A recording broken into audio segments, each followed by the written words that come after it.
नमस्कार दोस्तों, गार्गी क्लासेस पर आपका स्वागत है। डेट आज की 5 नवंबर 2021। जैसा कि मैंने आपको पहले टेलीग्राम चैनल पे अपडेट कर दिया था, अभी तो वैसे मैंने वो मैसेज डिलीट कर दिया कि आज का न्यूज़पेपर नहीं आया बेसिकली, तो हम वेबसाइट से सीधा डील करेंगे। तो आज के जो टॉपिक्स हैं उनकी अगर बात करें तो हम पहले तो एक आर्टिकल तो देखेंगे, 2 आर्टिकल्स तो देखेंगे जुडिशरी से और या फिर क्रिमिनल जस्टिस सिस्टम से, और इसके अलावा जो लॉज बनाए जाते हैं उनसे संबंधित, ठीक है, लेजिस्लेशन से भी संबंधित हम बात करेंगे। दूसरा जो पॉइंट रहेगा वो हमारा पावर डिस्कॉम से रिलेटेड, कि किस तरीके से डिस्ट्रीब्यूशन कंपनीज़ हैं वो अंडर स्ट्रेस में बनती चली जा रही हैं। इसके अलावा हम देखेंगे फार्मर्स की डेफिनेशन को लेकर के, एक प्रीवियस आर्टिकल पहले हमने डिस्कस किया था कि फार्मर्स को कैसे डिफाइन करना चाहिए, ठीक है। तो इन सारी चीज़ों को हम एक बार नज़र से निकालेंगे। तो चलिए स्टार्ट करते हैं। फर्स्ट जो आर्टिकल है दैट इज़ कि जुडिशरी को हम कैसे फिक्स कर सकते हैं, क्या जुडिशरी में अभी प्रॉब्लम आ रही है, ठीक है। तो बेसिकली शुरुआत हो जाती है, देखो आर्टिकल को लिखा है चित्राक्षी जैन और प्रशांत रेड्डी टी ने। देखो आर्यन खान का जो केस है ना, उसी से रिलेटेड शुरुआत है कि जिस तरीके से अभी बॉम्बे हाई कोर्ट ने बेल दे दी थी, ठीक है, उसके बावजूद भी आर्यन खान को एक रात और जेल में बितानी पड़ी, ठीक है। तो ये अपने आप में बड़ा सवाल है कि जब हाई कोर्ट ने ही अपनी तरफ से बेल ग्रांट कर दी तो उसके बावजूद अगर उनको एक रात और जेल में बितानी पड़ती है तो इसकी वजह से कहीं ना कहीं परेशानियां होती हैं। और उसके पीछे वजह क्या है कि जेल में जो बेल बॉक्स है उसकी एक्सेसिबिलिटी दिन में जितने टाइम होती है ना, उस टाइम लाइन को मिस कर गए आर्यन खान के लॉयर। तो इस केस में क्या होता है कि उनको सेम डे शाम तक बेल नहीं मिलती है, मतलब वो जेल से नहीं निकलते हैं और फिर एक रात उनको फिर से स्पेंड करनी पड़ती है। तो देखो यहाँ पर एक चीज़ को रिकॉल करना चाहती हैं राइटर, वो ये कि देखो D Y Chandrachud, justice D Y Chandrachud की लीडरशिप में एक ई कमेटी चल रही है, ठीक है, इलेक्ट्रॉनिक कमेटी सुप्रीम कोर्ट में ही। और उसमें मेन काम क्या है कि जो भी बेल से रिलेटेड कम्युनिकेशन होती है, जैसे कि हम जानते हैं ना क्रिमिनल जस्टिस सिस्टम के 3 पिलर्स होते हैं, एक तो होती है पुलिस, दूसरी है जेल और तीसरा है जुडिशरी। तो जुडिशरी ने जब बेल ग्रांट कर दी और जेल के अंदर ये ग्रांट की हुई बेल का जो लेटर है या फिर इंफॉर्मेशन है ये जेल तक पहुंच जाए, तो जितना जल्दी पहुंचे उतना जल्दी ही बेल पे रिलीफ किया जा सकता है। तो इस केस के लिए देखो इन सारी चीज़ों को स्मूथली स्पीड से चलने के लिए इलेक्ट्रॉनिक प्लेटफॉर्म एक अच्छा ऑप्शन है, और उसी प्लेटफॉर्म को ध्यान में रखते हुए ई कमेटी काम भी कर रही है। तो ऐसे में सितंबर की बात है जब डीवाई चंद्रचूड़ जी के जो फेलो जजेस हैं उन्होंने इस चीज़ को रिकॉग्नाइज किया और उन्होंने सुओ मोटो कॉग्निजेंस लिया, मतलब खुद से चला करके इस बात पर काम करना शुरू किया कि वाकई में प्रिजनर्स को कितनी जल्दी रिलीफ मिल रही है। अगर एक बार बेल ग्रांट कर दी गई है जुडिशरी के द्वारा तो फिर उनको वाकई में जेल से कब तक छोड़ा जा रहा है या कब रिलीज किया जा रहा है। तो ऐसे में उन्होंने एक डायरेक्शन दी कि एक फास्टर सिस्टम तैयार करने की जरूरत है। फास्टर का मतलब हो गया fast and secure transmission of electronic record. Faster की फुल फॉर्म आप जरूर याद रखोगे। फास्टर सिस्टम रिसेंटली न्यूज़ में था।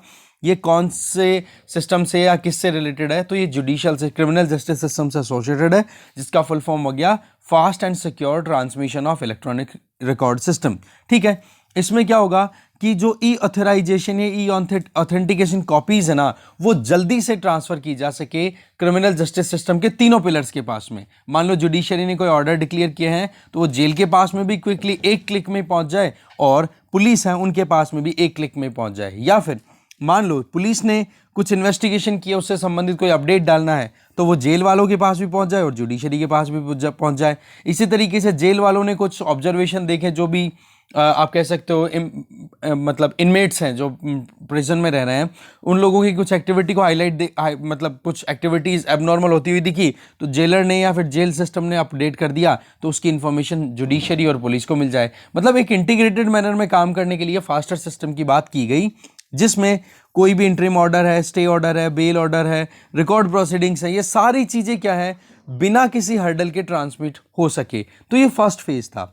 पर सवाल ये है कि सेकंड फेज जब शुरू हुआ तो ई कोर्ट प्रोजेक्ट का जो काम था, देखो वैसे तो 2014 से ये सिस्टम इलेक्ट्रॉनिक प्लेटफॉर्म पे लाने की बातचीत चल रही है ना, और काम भी किया जा चुका है, पर जो इंफॉर्मेशन का जो ट्रांसमिशन है ना वो प्रॉपरली नहीं हो पा रहा है, जबकि ये ई कमेटी या फिर ये फास्टर सिस्टम बहुत पहले रिकमेंडेड है। तो ऐसे में केवल फंड्स अलोकेट करना, ये चीजें इतनी ज्यादा ठीक नहीं रहती है। राइटर का एक मेन पॉइंट यही है। तो बेल और जेल, इन दोनों के बीच में जो कनेक्टिविटी है, ये आर्यन खान केस ने फिर से हाईलाइट कर दिया है कि किस तरीके से हमारे यहां पर स्ट्रक्चर, मैनेजमेंट और अकाउंटेबिलिटी, तीनों चीजों में कहीं ना कहीं एम्बिगिटीज आती रहती है, क्लैरिटी नहीं है कि कैसे तो हम काम करेंगे, कौन सी अथॉरिटी किसी भी एक्टिविटी को कंडक्ट करने के लिए लायबल है। दूसरा, मैनेज कौन कर रहा है इनको, और अकाउंटेबिलिटी किसकी होगी अगर कोई भी ड्यूटी अगर प्रॉपर्ली फुलफिल नहीं की जाती है। तो यहां पर ई कमेटी की रिस्पॉन्सिबिलिटी थी कि वो सही तरीके से काम करें, जिसमें हम मेन काम कर रहे हैं ई कोर्ट प्रोजेक्ट पे। ठीक है, ई कोर्ट प्रोजेक्ट मतलब कोर्ट्स को इलेक्ट्रॉनिक प्लेटफॉर्म पे लेके आया जाए, जिससे कि ज्यादा से ज्यादा एफिशिएंट मैनर में काम करना पॉसिबल हो सके। तो ऐसे में बजटरी एलोकेशन की बात करें ना ई कोर्ट प्रोजेक्ट में, तो फर्स्ट फेज के लिए 935 करोड़ रुपीस और सेकंड फेज के लिए 1670 करोड़ रुपीस अलोकेट किए हुए हैं, पर उसके बावजूद भी अभी तक ये काम एफिशिएंटली नहीं होते हैं। ठीक है, अब सवाल ये आ जाता है कि देखो, इसमें केवल और केवल पैसा इन्फ्यूज करने से कोई ऑप्शन निकल के आ रहा है क्या? जी बिल्कुल भी नहीं। करोड़ों रुपए आपने खर्च कर दिए, इतना मतलब आप कह सकते हो कि लोगों का टैक्स जमा कराया हुआ है, वो पैसा इस तरीके से अगर बहता रहेगा तो कैसे काम चलेगा?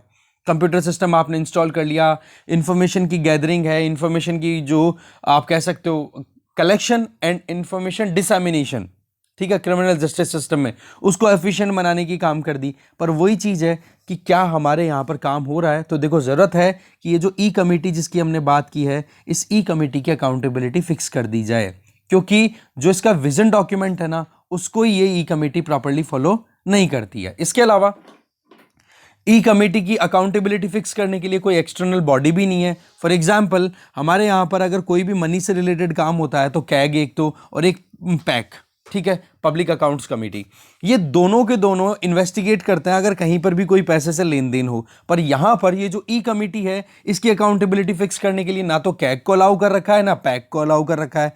तो इस केस में क्या आ जाता है सवाल कि क्यों नहीं कर रखा? तो इसके पीछे एक ही पॉइंट आ जाता है कि भाई पावर सेपरेशन की बात आ जाती है। ठीक है, फिर राइटर ये बोलना चाहते हैं कि देखो, डिपार्टमेंट ऑफ जस्टिस जो कि लॉ मिनिस्ट्री के अंडर काम करता है, वो लगातार अपनी तरफ से प्रेशर फील भी कर रहा है कि वाकई में एक पार्लियामेंट्री स्टैंडिंग कमेटी जो कि लॉ एंड जस्टिस पे कॉन्स्टिट्यूटेड है, उनका ये कहना है कि कैसे भी करके हमें अकाउंटेबिलिटी फिक्स करने की ज़रूरत है, अगर इस तरीके से पैसा अगर उनको फंडिंग मिल रही है तो। ठीक है, तो पब्लिक अकाउंटेबिलिटी और प्रोजेक्ट मैनेजमेंट दो इंपॉर्टेंट चीज़ें हो जाती हैं कि आप जो कोई भी पैसा खर्च कर रहे हो अगर गवर्नमेंट सिस्टम में, तो वो लोगों के लिए करते हो, तो लोगों के लिए ही अगर वो एफिशिएंटली काम नहीं करेंगे सिस्टम, तो मतलब क्या है? दूसरा, ये जो ई कोर्ट प्रोजेक्ट है, इसको प्रॉपरली मैनेज भी किया जा रहा है कि नहीं? तो ऐसे में देखो, कैग और पैक जैसी इंस्टीट्यूशंस है ना, इनके एम्बिट में लाया जा सकता है, या फिर जो अकाउंटेबिलिटी है ई कमेटी की, वो अकाउंटेबिलिटी जुडिशरी खुद से ही फिक्स कर दे। नहीं तो क्या होगा कि अगर आप पैसे भी लगाए जा रहे हो, एफिशिएंटली काम भी नहीं हो रहे हैं, तो ऐसे में फिर बाद में काम चलना थोड़ा मुश्किल हो जाता है।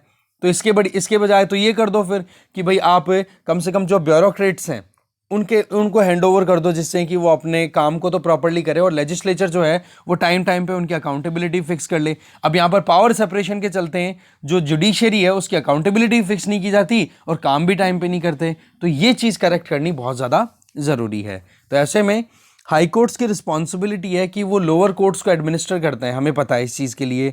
तो जुडिशियल इंडिपेंडेंस का नाम लेकर के वो पब्लिक स्क्रूटनी से दूर नहीं जा सकते। अगर लोगों के लिए वो काम करना चाहते हैं जिसके लिए उनको पैसा मिला है, तो उनकी जवाबदारी बनती है।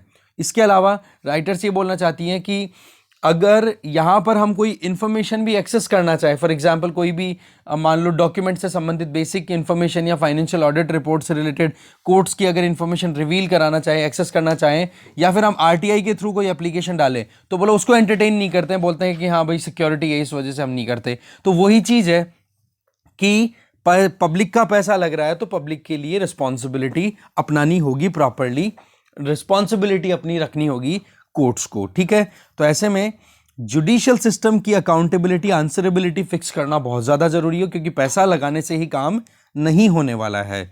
इसके अलावा नेशनल जुडिशियल इंफ्रास्ट्रक्चर कॉरपोरेशन, ठीक है, इसकी डिमांड की गई है। नेशनल जुडिशियल इंफ्रास्ट्रक्चर कॉरपोरेशन, इसकी डिमांड की गई है जो अभी incumbent chief justice of India है, दैट मीन्स NV रमन्ना जी ने। इससे क्या होगा कि एक प्रॉपर अकाउंटेबिलिटी फिक्स की जा पाएगी जुडिशरी के द्वारा उसके एडमिनिस्ट्रेशन से संबंधित जो भी काम है।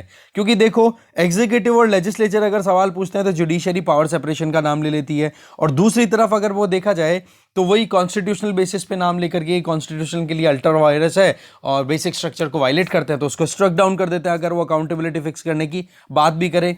तो ऐसे में हमारे जो करंट चीफ जस्टिस है उनका कहना है कि नेशनल जुडिशियल इंफ्रास्ट्रक्चर कॉर्पोरेशन अगर स्टैब्लिश कर देंगे तो जितना पैसा हमारे पास में आ रहा है उस पैसे को प्रॉपरली देखा भी जाएगा, मॉनिटरिंग भी की जाएगी, प्रोजेक्ट को भी इंप्लीमेंटेशन पे रखा जाएगा, और अगर कोई सवाल जवाब पूछता है तो उनके सवाल जवाबों के भी आंसर्स देना पॉसिबल हो पाएगा। पर जरूरत किस चीज़ की है कि हमें एक एडमिनिस्ट्रेटिवली कॉम्प्लेक्स प्रोजेक्ट होगा ये अपने आप में, ठीक है। तो ट्रेंड इंडिविजुअल्स की जरूरत है, स्किल्स देने की जरूरत है, ठीक है ना। तो ये कुछ चीजें थी जो कि जुडिशियल सिस्टम में हमें इंप्रूव कराने की जरूरत है, वो हमने जानी। चलते हैं नेक्स्ट आर्टिकल पे।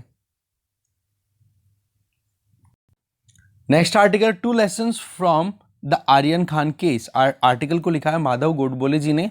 देखो, इस आर्टिकल में ये बताया जा रहा है कि पिछले कुछ दिनों की अगर बात करें तो मीडिया प्लेटफॉर्म, चाहे सोशल हो, चाहे इलेक्ट्रॉनिक हो, चाहे प्रिंट हो, कहीं पर भी हो, हर जगह पे आर्यन खान केस छाया रहा, ठीक है। और इस पे अगर देखा जाए तो बहुत सारे मुद्दे ऐसे भी रहे हैं कि जिसमें इंटर रिलीजियस मैरिजेस हैं वो भी रही, लव जिहाद का जो पॉइंट था, जैसे कि हम लव जिहाद नहीं बोलेंगे हमारी टर्मिनोलॉजी में, इस तरीके के इंसिडेंट्स भी बहुत ज़्यादा हाईलाइट रहे। समीर वानखेड़े शेड्यूल कास्ट्स के रिजर्वेशन को लेकर के एनसीबी के लिए जो एनसीबी ने जो इन्वेस्टिगेशन किया, जिसके जो कानून है उसके तहत, तो मतलब बहुत सारी ऐसी चीज़ें हैं।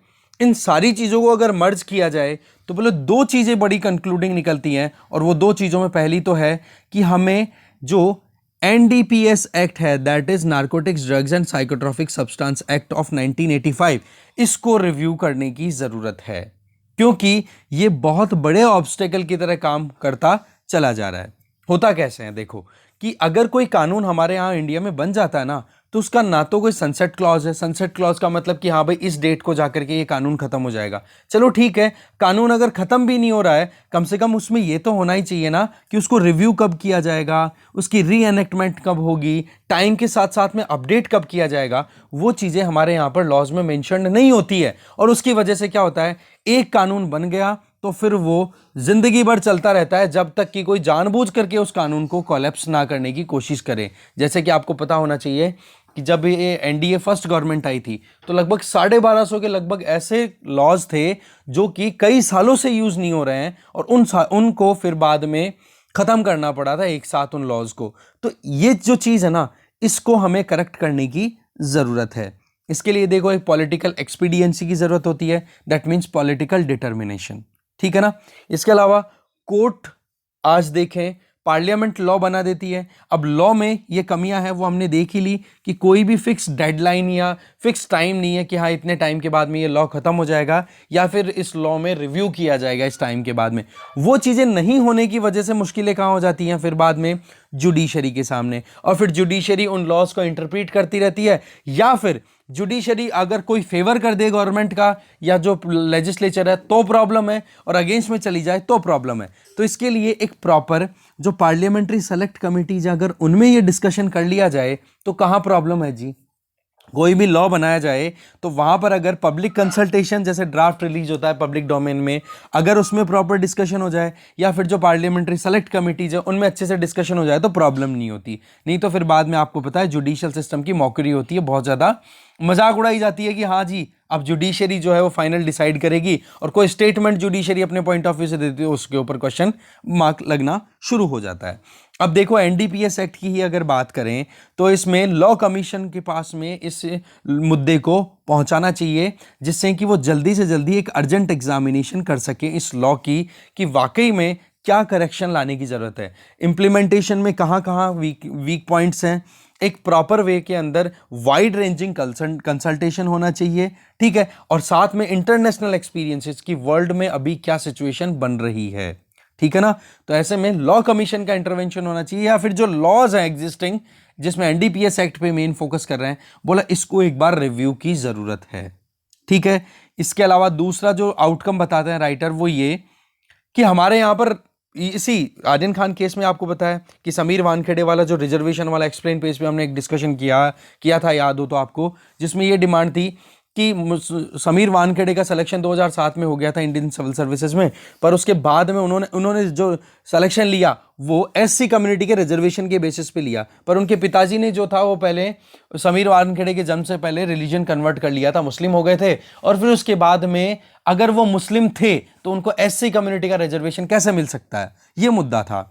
तो राइटर यहां पे बोल रहे हैं कि चाहे हिंदू हो, सिख हो, जैन हो, बुद्धिस्ट हो, मुस्लिम्स हो, क्रिश्चियंस हो, हर एक सोसाइटी के अंदर बैकवर्ड कम्युनिटीज होती है, हर एक रिलीजन के अंदर बैकवर्ड कम्युनिटीज होती हैं। पर हमारे कॉन्स्टिट्यूशन में एससी कैटेगरी में, शेड्यूल्ड कास्ट की कैटेगरी में पहले हिंदू जो लोअर कास्ट थी उनको रखा गया, या बैकवर्ड कास्ट थी उनको रखा गया, फिर उसके बाद में 1956 में सिक्स को इंक्लूड कर दिया, और 1990 आते आते हमें पता है ओबीसी के बेसिस पे भी हमने रिजर्वेशन देना शुरू कर दिया। तो पॉइंट यहां पर क्या आता है जी, कि हमने हिंदू, सिख, बुद्धिस्ट इनके नाम पर, या जैन्स इनके नाम पर, तो बैकवर्ड कास्ट जो भी थी उनको तो हमने रिजर्वेशन के ऑप्शंस दे दिए, पर दूसरी तरफ जो मुस्लिम्स हैं, क्रिश्चियंस हैं, उनमें भी तो बैकवर्ड कास्ट होती है ना, उनको हमने ध्यान नहीं रखा। जबकि हम हमारे स्टेट को क्या बोलते हैं जी, हमारी सरकार को सेक्युलर। तो सेक्युलर का मतलब तो होता है हर एक रिलीजन को आप इक्वली ट्रीट करो। तो राइटर ये कहते हैं कि एक प्रॉपर मैनर में हमें काम करना होगा, हर एक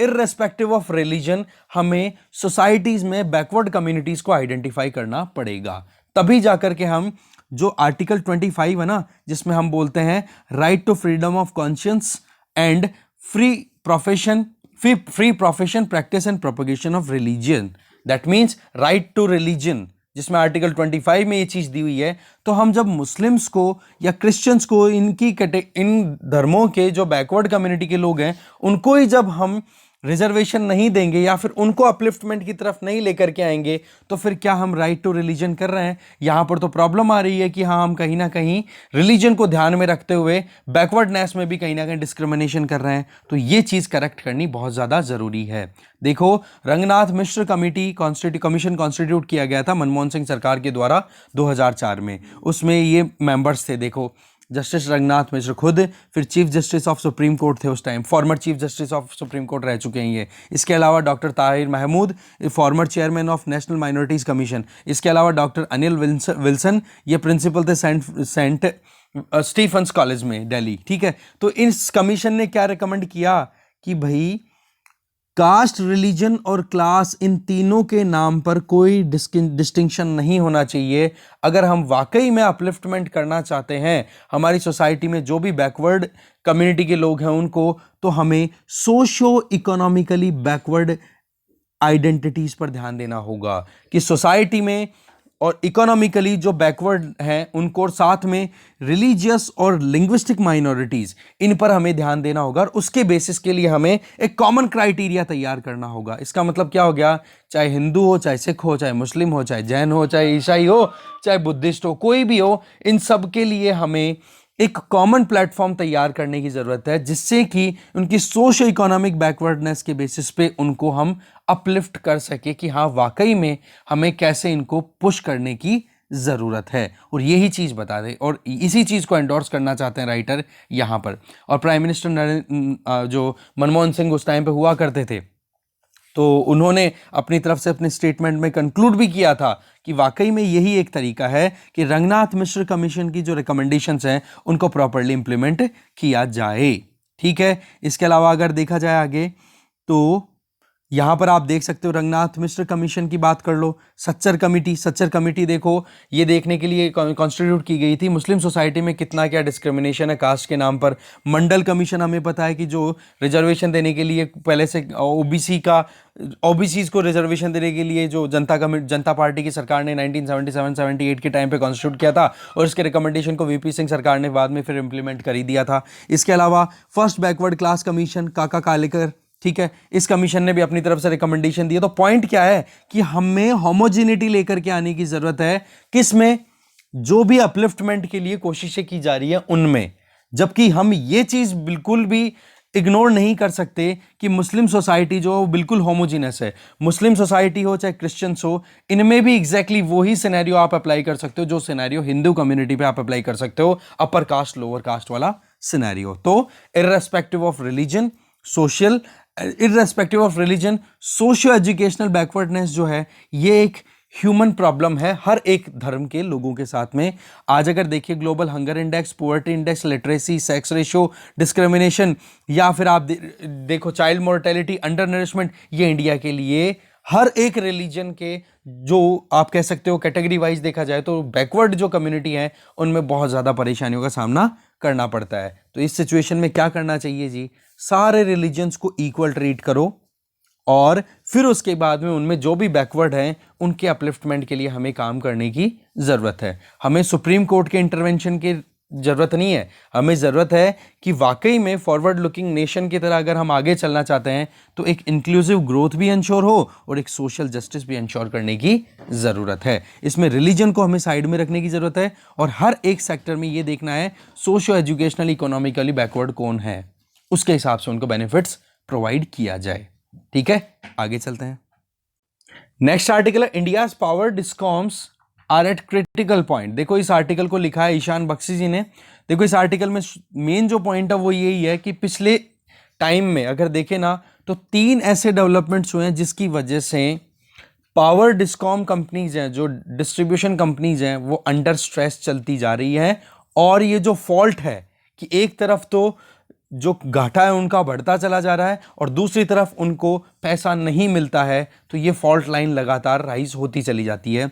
जिसके पीछे पहली वजह है क्या डेवलपमेंट्स है, जो पावर सेक्टर ऑफ इंडिया जो है वो कहीं ना कहीं एक इन्फ्लेक्शन पॉइंट पे है, मतलब एक ऐसी सिचुएशन में है जहां से बहुत कुछ चेंज होने वाला है। और उसमें सबसे पहला पॉइंट है कि सेंट्रल गवर्नमेंट की जो अप्रोच है डिस्ट्रीब्यूशन सेगमेंट को लेकर के, जैसे प्रीवियस अगर टाइम में देखें तो स्टेट्स को इंसेंटिवाइज किया गया, जैसे उदय स्कीम का नाम आपने सुना होगा, तो उसमें यही था कि जो डिस्कॉम्स है अंडर स्ट्रेस है उनको कैसे भी करके अपलिफ्ट किया जाए। ठीक है, पर अभी की सिचुएशन अगर देखें तो वहां पर डिस्कॉम्स की बजाय सेंट्रल गवर्नमेंट जो है वो और दूसरी तरफ अटेम्प्ट्स ज्यादा लगा रही है बजाय कि डिस्ट्रीब्यूशन कंपनीज के। तो डिस्ट्रीब्यूशन कंपनीज पे जो फोकस था वो अब कम हो रहा है। इसके अलावा आप देख सकते हो पिछले कुछ महीनों के अंदर, ठीक है, सेंट्रल गवर्नमेंट ने भी अपना काम करने का तरीका बदल दिया है। एक ट्राईपार्टाइट एग्रीमेंट की अगर बात करें, फॉर एग्जांपल सेंट्रल गवर्नमेंट हो गई, स्टेट गवर्नमेंट हो गई और डिस्कॉम्स हो गए, तो उसमें एनटीपीसी का रोल बहुत ज़्यादा आता है, जो हमारे थर्मल पावर कॉरपोरेशन है उसका। तो उसमें आप झारखंड की बात करो, तमिलनाडु, कर्नाटका की, तो इनमें अभी आप देख सकते हो कोल सप्लाई को लेकर के क्या कैविएट्स दिए गए थे, क्या वार्निंग दी गई थी कि जिन डिस्कॉम्स ने अपना जो पैसा था बकाया वो एनटीपीसी को दिया है उनको तो देखो आप सप्लाई दो, और जिनके पास में पैसा नहीं आया है रिटर्न जिन डिस्कॉम्स से, उनको पैसा मत दो। तो कहने का मतलब सेंट्रल गवर्नमेंट के द्वारा जो ये गाइडलाइंस दी गई है इसमें एक ये पॉइंट है कि कोल सप्लाईज जो है वो उन्हीं स्टेट्स को दी गई है जिन स्टेट्स ने अपने ड्यूज क्लियर कर रखे हैं। अब जिन्होंने ड्यूज क्लियर नहीं किए वहां पर प्रॉब्लम कंटिन्यू है, और साथ चाहे वो सेंट्रल गवर्नमेंट के अलाइड ही क्यों ना हो, चाहे बीजेपी की सरकार क्यों ना चल रही हो, पर यहां पर सीधा सीधा स्टेटमेंट क्या है कि जिन स्टेट की डिस्ट्रीब्यूशन कंपनीज ने अपने ड्यूज क्लियर कर दिया एनटीपीसी के साथ में, बोला उनको तो आप कोल सप्लाई करो, बाकियों को रोक दो। तो एक तो ये चेंज आया है। दूसरा ये कि आज के टाइम पे जो टैक्स रेवेन्यू है वो तो राइज हो रही है, पर दूसरी अभी देखा गया तो पिछले कुछ टाइम में तो राइज हुआ ही है ना, पर हाँ उसके पहले अगर देखें कोविड का जब तक ये हैवॉक कंटिन्यू है हमारे, तब तक गवर्नमेंट फाइनेंस भी अंडर प्रेशर है। ठीक है, गवर्नमेंट का जनरल डेट अगर देखें, मतलब सेंट्रल और स्टेट गवर्नमेंट्स को मिला करके ओवरऑल जो कर्जा देखें तो वो लगभग जीडीपी का 90% अभी चल रहा है, और दूसरी तरफ वेलफेयर स्कीम्स के ऊपर ज़्यादा खर्चा करना पड़ रहा है। और जीएसटी कॉम्पनसेशन की बात करें तो वो भी अब 2022 के बाद में सरकार कंटिन्यू करेगी कि नहीं करेगी। तो ऐसे में स्टेट्स के ऊपर और चिंता के बादल मंडरा रहे हैं कि वाकई में डिस्कॉम्स हैं वो अलग अलग स्टेट लेवल पे मैनेज होते हैं, स्टेट लेवल पे काम करते हैं। अब उस केस में अगर सेंट्रल गवर्नमेंट के द्वारा टैक्स का जो आप कह सकते हो उनका जो हिस्सा बनता है वो नहीं मिलेगा तो स्टेट्स तो टेंशन में आएंगे कि नहीं। तो इस चीज़ को लेकर के भी बहुत ज़्यादा मुश्किलें हैं कि वाकई में डिस्कॉम्स जो हैं उनका कर्जा भी एक तरफ तो कम नहीं हो रहा है और दूसरी तरफ जो फंडिंग आने का ऑप्शन है वो भी कम होता चला जा रहा है। तो ऐसे में एक और चिंता की बात हो गई। अब तीसरा पॉइंट है वो राइटर बताते हैं कि अभी तक तो ये था कि कंज्यूमर्स हैं, है ना, वो ऑल्टरनेटिव सोर्सेज की तरफ इतना ज़्यादा मूव नहीं कर रहे थे, पर आज तो जियोपॉलिटिकल या ज्योग्राफिकल मोनोपोलीज की अगर बात की जाए, फॉर एग्जाम्पल आज के टाइम पे हम किस चीज को ज्यादा प्रोमोट कर रहे हैं? क्लीनर एनर्जी को। अब क्लीन एनर्जी को प्रोमोट करेंगे तो वहां पर जो डिमांड है, डिस्कॉम से जो इलेक्ट्रिसिटी की डिमांड है वो डाउन होगी कि नहीं? अब इसका नुकसान क्या है वो देखो। देखो हमारे यहां पर क्रॉस सब्सिडी दी जाती है। क्रॉस सब्सिडी का मतलब आप ये मानो कि जो कमर्शियल या इंडस्ट्रियल कंज्यूमर है ना इलेक्ट्रिसिटी के, वो बिजली को जब कंज्यूम करते हैं तो इन लोगों को इलेक्ट्रिसिटी टैरिफ ज्यादा देना पड़ता है, पर यूनिट के हिसाब से चार्जेस इन पे ज्यादा लगते हैं। अब इनके ऊपर जो चार्जेस ज्यादा लगता है ना, उस पैसे को सब्सिडी के तौर पे एग्रीकल्चर में या फिर लो इनकम हाउस होल्ड्स हैं उनको वो सब्सिडी दे दी जाती है। तो ये हो गया क्रॉस सब्सिडाइज्ड मैनर में काम करना। पर सवाल यह है कि हम धीरे धीरे क्या कर रहे हैं, सिचुएशन चेंज हो रही है। कैसे कि कंज्यूमर जो है, कौन कंज्यूमर? यही कॉमर्शियल एंड इंडस्ट्रियल कंज्यूमर्स जो कि ज्यादा पे करते हैं इलेक्ट्रिसिटी के लिए, जिसकी वजह से हम एग्रीकल्चर में सस्ती इलेक्ट्रिसिटी प्रोवाइड कर पाते हैं, या फिर हम लो इनकम हाउस होल्डर उनको सस्ती इलेक्ट्रिसिटी प्रोवाइड कर पाते हैं। अब उनके लिए चिंता हो रही है, कारण कि हम जो है ऑल्टरनेटिव सेगमेंट्स की तरफ मूव करने लगे। फॉर एग्जाम्पल सोलर एनर्जी की प्रमोशन, क्लीन एनर्जी की प्रमोशन। वो तो भाई पैसे वाले अगर कोई है वो तो अपना इंडिपेंडेंट पावर प्लांट इंस्टॉल कर लेगा। अरे भाई किसी जगह पे रिलायंस को अपनी कोई बड़ी बिल्डिंग खड़ी करनी है तो वो क्यों कनेक्शन लेगा जब उसके पास में ऑप्शन अवेलेबल है कि हाँ एक बार सोलर पावर प्लांट इंस्टॉल कर दो, बिजली की टेंशन ही खत्म। तो वहां पर प्रॉब्लम आ जाएगी अब कि जो क्रॉस सब्सिडाइज्ड आप करना चाहते हो वो कैसे होगा। वैसे तो अपनी तरफ से काम करने, देखो ये ट्रांजिशनल इशू है वैसे देखा जाए तो, क्योंकि धीरे धीरे सोलर पावर पंप हैं वो भी तो लॉन्च किए ही जा रहे हैं ना, सरकार के द्वारा फैसिलिटेट किया जा रहा है। तो वो चीज एक अपने आप में अलग चीज है। खैर राइटर जो पॉइंट बोलना चाह रहे हैं वो देखते हैं हम। देखो कि टैरिफ जो है, migration of high tariff paying consumer, that means वो ज्यादा से ज्यादा किस तरफ जा रहे हैं? रिन्यूएबल एनर्जी की तरफ। जैसे कि एक एग्जांपल देखें, रिसर्च की गई प्रयास एक एनर्जी ग्रुप है उसके द्वारा कि जो हाई टैरिफ कंज्यूमर है, कौन? कॉमर्शियल और इंडस्ट्रियल जो कंज्यूमर है वो अब धीरे धीरे क्रॉस सब्सिडी से मूव कर रहे हैं। अब क्या देखा जाए तो अभी क्रॉस सब्सिडी टैरिफ सपोर्ट जो इनके द्वारा दिया जाता है वो 29% था जो 2017-18 का साल था। मतलब इंडस्ट्रियल और कॉमर्शियल जो आप कह सकते हो कंज्यूमर्स हैं, इनके ऊपर जो ज़्यादा टैक्सेस, ज़्यादा टैरिफ्स लगते थे, उससे जो क्रॉस सब्सिडाइज करके एग्रीकल्चर या लो इनकम हाउस होल्ड को हम सपोर्ट प्रोवाइड करते थे, वो लगभग 29% था, जो कि एक साल के अंदर अंदर कितना रिड्यूस हो गया? 6%, 23% तक। तो ये चीज क्या शो कर रही है? माइग्रेशन किससे? डिस्कॉम से इंडिपेंडेंसी की तरफ, सोलर सिस्टम की तरफ, नया अपना खुद का पैटर्न तैयार करना इलेक्ट्रिसिटी प्रोड्यूस करने के लिए। और इसमें देखो ग्लोबल और नेशनल लेवल पे ये चेंजेस देखने को मिल रहे हैं, और पर्टिकुलरली सोलर की बात मैं बार बार आपको बोल ही चुका हूं।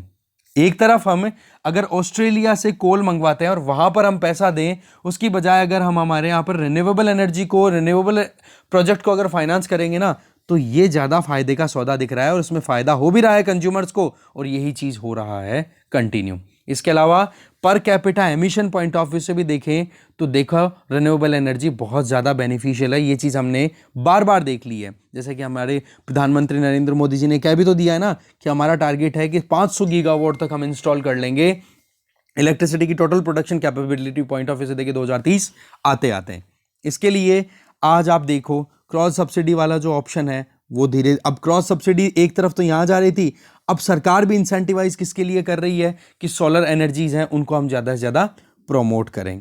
और साथ में हमने देखा ना अभी कि मस्ट रन स्टेटस भी दे दिया गया है जो रिन्यूएबल एनर्जी सेक्टर है उसको। केवल और केवल के अगर कोई टेक्निकल कंस्ट्रेंट आ जाए ना तो फिर भी रिन्यूएबल एनर्जी प्लांट्स काम करना रुक सकते हैं, बाकी नॉर्मल कंडीशंस में तो ये काम करते ही रहेंगे। मस्ट रन स्टेटस दे दिया गया है।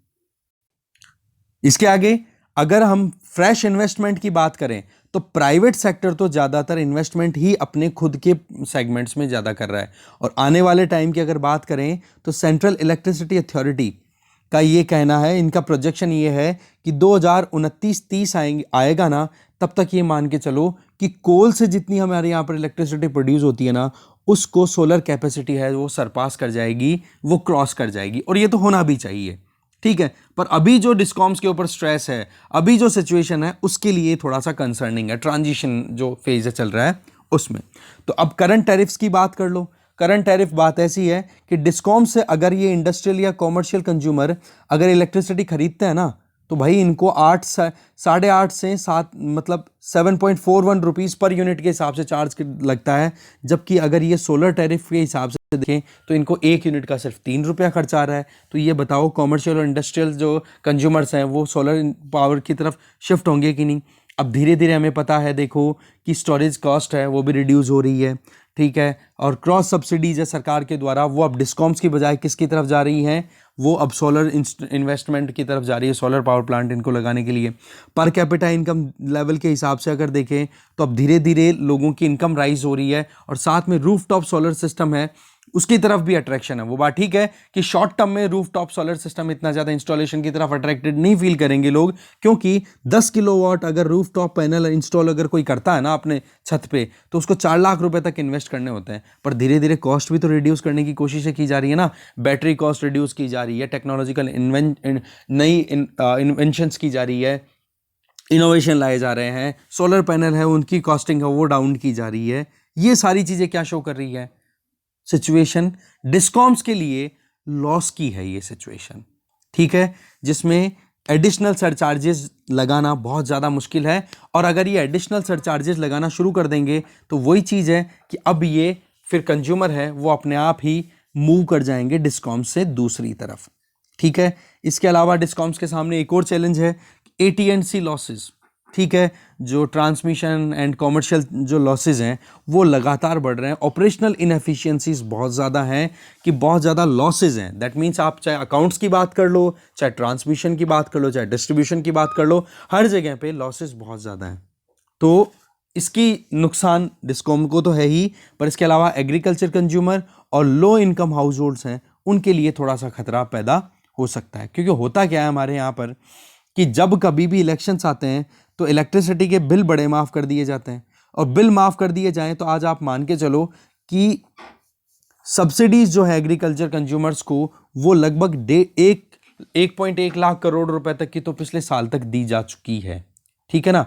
तो पॉइंट यहाँ पर क्या निकल के आता है कि यहाँ पर जो सिनेरियो है ना वो इतना सफिशिएंट नहीं है। बिजनेस एज यूजुअल अगर इसी तरीके से चलता रहा तो रिस्क बहुत है, एक तो डिस्कॉम्स के लिए तो है ही, दूसरा आप देख सकते हो जो एग्रीकल्चर हाउस होल्ड है उनके लिए भी चैलेंज रहेगा और लो इनकम हाउस होल्ड है उनके लिए भी चैलेंज रहने वाला है। अब देखो प्राइवेटाइजेशन की तरफ अगर हम मूव करें, ठीक है, जिसमें जो प्राइस है पर यूनिट के हिसाब से वो अगर इसी तरीके से चलती रही तो फिर ऑप्शन में केवल और केवल जो पब्लिक सेक्टर डिस्ट्रीब्यूशन सिस्टम है वो डाउन चलता चला जाएगा। प्राइवेटाइजेशन का अगर सेगमेंट देखें तो पब्लिक सेक्टर की डिस्कॉम्स हैं उसके कंपैरिजन में प्राइवेट डिस्कॉम्स हैं वो अच्छे से परफॉर्म कर रही है, क्योंकि हमारे यहाँ पर पब्लिक डिस्कॉम में बहुत ज़्यादा लॉसेज हैं, बहुत ज़्यादा चोरी होती है, बिजली की चोरी भी होती है और कॉमर्शियल इश्यूज भी बहुत सारे हैं। आज ओवरऑल देखा जाए ना तो पब्लिक सेक्टर डिस्ट्रीब्यूशन यूटिलिटीज़ की घाटा कितना है, लगभग 61,757 करोड़ रुपए का घाटा है, माइनस में है वो कंपनीज, जब गुजरात महाराष्ट्र को छोड़ करके बाकी स्टेट्स में। इसके अलावा जो प्राइवेट सेक्टर डिस्कॉम्स है ना उनकी अगर देखो तो वो प्लस में है, जबकि 24,965 करोड़ रुपए प्लस में है और पब्लिक सेक्टर माइनस में है। तो एक प्राइवेटाइजेशन भी एक ऑप्शन निकल के आता है, ठीक है, उसके बारे में भी हमने बहुत बार पहले डिस्कस किया है कि प्राइवेट सेक्टर को इन्वॉल्व कर दिया जाए। जैसे कि हमारे यहाँ पर टेलीकॉम सेक्टर में काम चलता है ना कि हाँ भाई एयरटेल ने अच्छी सर्विसेज नहीं दी तो हमने जियो में स्विच कर लिया, जियो ने स्विच अच्छे से सर्विस नहीं दी तो वी में स्विच कर लिया, वी ने अच्छे से नहीं दी तो एयरटेल में चले गए। तो ये जो ऑप्शंस हैं ये डिस्कॉम्स इलेक्ट्रिसिटी कनेक्शंस में भी अवेलेबल होने की बातें की जा रही हैं। पर हाँ कुछ मुद्दे हैं उनको सॉर्ट आउट करना ज़रूरी है, तब जाकर ये प्रॉब्लम काम करेगी, मतलब सही हो पाएगी। तो 3 इंटरवेंशन, 3 डेवलपमेंट और उसकी वजह से डिस्कॉम्स और ज़्यादा स्ट्रेस में, ठीक है। बाकी देखो ज़रूरतें तो हैं, कोल एनर्जी से हम शिफ्ट हों रिन्यूएबल एनर्जी की तरफ तो उससे तो बढ़िया कोई ऑप्शन बनता ही नहीं है, ठीक है। फिर एक ऑप्शन नेट मीटरिंग वाला भी बताया था, राइटर ने ध्यान दिया हो तो आपने तो नेट मीटरिंग वाले में तो ऐसा है कि अभी डिस्कॉम्स है नेट मीटरिंग के चलते हैं अभी थोड़ा नुकसान में चले जाएंगे। वजह कि भाई इनको इलेक्ट्रिसिटी का जो पैसा है वो इकट्ठा करना है मार्केट से, जो इलेक्ट्रिसिटी कंज्यूम कर ली वो कम से कम आए तो सही इनके पास में वापस पैसा, वो पैसा नहीं आ रहा है। अब नेट मीटरिंग की बजाय ग्रॉस मीटरिंग पे अगर चले जाएं, ग्रॉस मीटरिंग का मतलब कि भाई ओवरऑल इलेक्ट्रिसिटी कितनी कंज्यूम की जा रही है, तो फिर लोग क्यों कनेक्ट करेंगे अपने आप को? जब उन्होंने सोलर प्लांट अगर अपने घर पे ही इंस्टॉल कर लिया तो फिर वो नए नेट मीटरिंग की तरफ क्यों जाएंगे? फिर ठीक है जी, हम हमारे हिसाब से कर लेंगे कंटिन्यू, बाकी जो बिजली आ रही है उसका हम बिल दे देंगे। अब बिजली का कंजम्पशन ही मिनिमम हो रहा है तो डिस्कॉम्स तो पहले से घाटे में, तो और उनको पैसा नहीं मिलेगा, उनका बिजनेस तो रुक जाएगा। तो ये कुछ चैलेंजेस बन रहे हैं करंट जो हमारे इलेक्ट्रिसिटी सिस्टम है उनमें, जो डिस्कॉम्स काम कर रहे हैं, डिस्ट्रीब्यूशन सिस्टम है वो काम कर रहा है। ठीक है, इसके आगे फिर ये वाला आर्टिकल आप खुद से पढ़ोगे, how to define farmers. Basically क्या है कि इस आर्टिकल में काउंटर किया जा रहा है।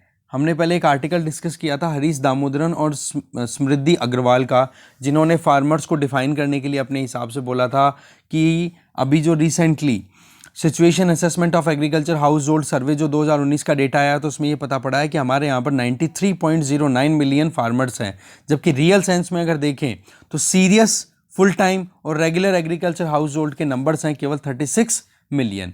पर राइटर जो हैं इसी आर्टिकल को, जो हरीश दामोदरन और समृद्धि अग्रवाल ने जो इंडियन एक्सप्रेस में लिखा था 5 अक्टूबर 2021 के एडिशन में, उसी को यहाँ पर ये काउंटर कर रहे हैं कि इस मॉडल में बहुत सारी कमियां हैं, उन कमियों को करेक्ट करना ज़रूरी है। ठीक है, जैसे कि एक तो यहाँ पे कि हाउस होल्ड के नंबर्स में अगर कमी कर दी जाए तो एक बार हिस्टोरिकल ट्रेजेक्ट्री तो समझो कि किस तरीके से हमारे यहाँ पर जिन लोगों को आप बोलते हो कि हाँ जी सीरियस फार्मर, अब सीरियस फार्मर का मतलब तो इन्होंने ये बताया दामोदरन और अग्रवाल ने अपने आर्टिकल में कि भाई 50% जब तक आपकी हाउस होल्ड की इनकम एग्रीकल्चर से नहीं होती तब तक आपको फार्मर नहीं कंसिडर किया जाएगा। पर राइटर ये बोलना चाहते हैं कि 50% के अलावा भाई कई बार मजबूरियां भी होती है, कुछ अलग तरीके से लाइवलीहुड डाइवर्सिफिकेशन की तरफ अगर कोई मूव करता है तो आपको प्रॉब्लम नहीं होनी चाहिए। जैसे कि केरला का कोई माइग्रेंट है, वो अगर बाहर जाकर के काम करता है तो वो पैसा घर पे भेजेगा, तो उस केस में क्या होता है जी कि उनको कहीं ना कहीं अपनी लाइवलीहुड को डाइवर्सिफाई करने का मौका मिलता है। तो एक तो ये चीज़ यहाँ पर प्रॉब्लमेटिक बता रहे हैं कि 50% जो आपने डिफाइन किया है वो। इसके अलावा और जो चीज़ें हैं एक बार आप उस पर खुद नज़र डाल लेना, मैं इसको स्क्रॉल अप कर रहा हूँ। ठीक है, सिंपल चीज़ें बताइए, इतना कुछ है नहीं। उसी मॉडल को इन्होंने क्रिटिसाइज किया है यहाँ पर एक मुद्दा ये आ रहा है कि हमारे यहाँ पर एग्रीकल्चर हाउस होल्ड्स की बात करें तो 70% ऐसे लोग हैं जिनको इन दामोदरन और अग्रवाल की कैटेगरी के हिसाब से देखें तो वो नॉन सीरियस फार्मर की कैटेगरी में आ जाएंगे, जो कि मार्जिनल है। तो उन लोगों की अपनी खुद की लाइवलीहुड है, अपनी ज़िंदगी जी रहे हैं, वो अगर इनकम की बजाय अगर अपनी सेल्फ सफिशिएंसी को भी इंश्योर करते हैं तो हम उनको कैसे एक्सक्लूड कर सकते हैं कि हाँ जी वो सीरियस फार्मर्स नहीं है। इसके अलावा जीडीपी में भी कंट्रीब्यूशन कम नहीं है। अगर मार्जिनल फार्मर्स का आप देखोगे तो जीडीपी में आप मान के चलो लगभग 19 से 20% तक का कंट्रीब्यूशन आ जाता है एग्रीकल्चरल जीडीपी की अगर बात करें। इसके अलावा अगर देखें 1990 से जब से हमने एलपीजी पॉलिसी अडॉप्ट की है तब से लेकर लो पेइंग जॉब्स हैं वो तो बढ़ती चली जा रही हैं, जिसमें कि एग्रीकल्चर सेक्टर से निकाल करके लोगों को भेज दिया जाता है किसकी तरफ, लो पेइंग जॉब्स की तरफ। दूसरा आप देख सकते हो क्राइसिस लगातार बढ़ता चला जा रहा है फार्म में, और उसके पीछे वजह क्या है, इनपुट जो कॉस्ट है वो ज़्यादा, बीज महंगे मिल रहे हैं, फर्टिलाइज़र महंगा मिल रहा है। दूसरा, अगर हम फार्मर्स को खेती से बाहर निकाल देंगे तो कॉर्पोरेटाइजेशन हो जाएगा, प्राइवेट सेक्टर की पकड़ बन जाएगी, तो वो भी एक चिंता की बात हो जाएगी। इसके अलावा आज अगर देखा जाए कोविड के टाइम पे जब रिवर्स माइग्रेशन हुआ तो अल्टीमेटली जब लोग अपने घरों पर पहुंचे तो छोटे छोटे खेत थे, उन्हीं पे तो उन्होंने खेती की है ना। तो इस तरीके से आप इनको अगर रिकॉग्नाइज करना बंद कर दोगे तो ठीक बात नहीं होगी, रिकॉग्नाइज करना बहुत ज़्यादा ज़रूरी है। तो फार्मर्स की प्रॉब्लम्स को हमें सीरियसली सोच करके फिर इकोनॉमिक पॉलिसीज फॉर्मुलेट करनी होगी। ऐसा नहीं कि डेफिनेशन से एक्सक्लूड कर दिया कि जी आपकी इनकम का 50% से कम इनकम जो है वो आपकी नॉन फार्म 50 मतलब फार्मर्स फार्मिंग एक्टिविटी से आपकी इनकम का 50% नहीं आता है, इसलिए हम आपको सीरियस फार्मर्स नहीं मानेंगे। तो बोले ये तो बहुत ज़्यादा गलत हो जाएगा। तो उस आर्टिकल को काउंटर ही किया जा रहा है राइटर के द्वारा। तो ये था इस डिस्कशन में। बाकी तो देखो एक आर्टिकल और है जिसमें अफगानिस्तान को फूड एड प्रोवाइड करना चाहता है इंडिया, पर वही है कि अब पाकिस्तान जो है वो अपनी लैंड रूट एक्सेस अभी तक नहीं दे रहा है। अब एक तरफ तो वहाँ पर ह्यूमैनिटेरियन क्राइसिस चल रहा है, तालिबान से बातचीत की है इंडिया ने कैसे जैसे, और फिर मॉस्को टॉक्स हुई, उसके बाद में ये कहा गया कि हाँ ठीक है आप हमें फूड तो अवेल करा दो। तो ह्यूमैनिटेरियन क्राइसिस ज़बरदस्त चल रहा है अफगानिस्तान में, पर पाकिस्तान की तरफ से अप्रूवल ना मिलना अभी तक दुखद बात है। ये चीज़ है एक, ठीक है। तो चलिए देखो, एक चीज़ है सिंपल सी कि जियोपॉलिटिक्स अलग है। किसी भी देश की सिक्योरिटी से पहले अगर ह्यूमैनिटेरियन क्राइसिस आ रहे हैं तो पहले ह्यूमैनिटेरियन क्राइसिस को कंट्रोल करना, टैकल करना ज़रूरी है। तो इस डिस्कशन में जो भी आर्टिकल्स थे वो हमने देखे। न्यूज़पेपर शेयर हो नहीं पाएगा, मैंने बताया था, एडिशन अभी अवेलेबल नहीं है पीडीएफ का, ठीक है। और जहाँ तक है न्यूज़पेपर वाला जो सेक्शन है, न्यूज़ वाला जो न्यूज़ और एक्सप्लेन्ड वाला, उसमें भी देखूंगा एक्सप्लेन्ड अगर कोई ढंग के होंगे तो उनको हम जरूर डिस्कस कर लेंगे, ठीक है। Thank you very much.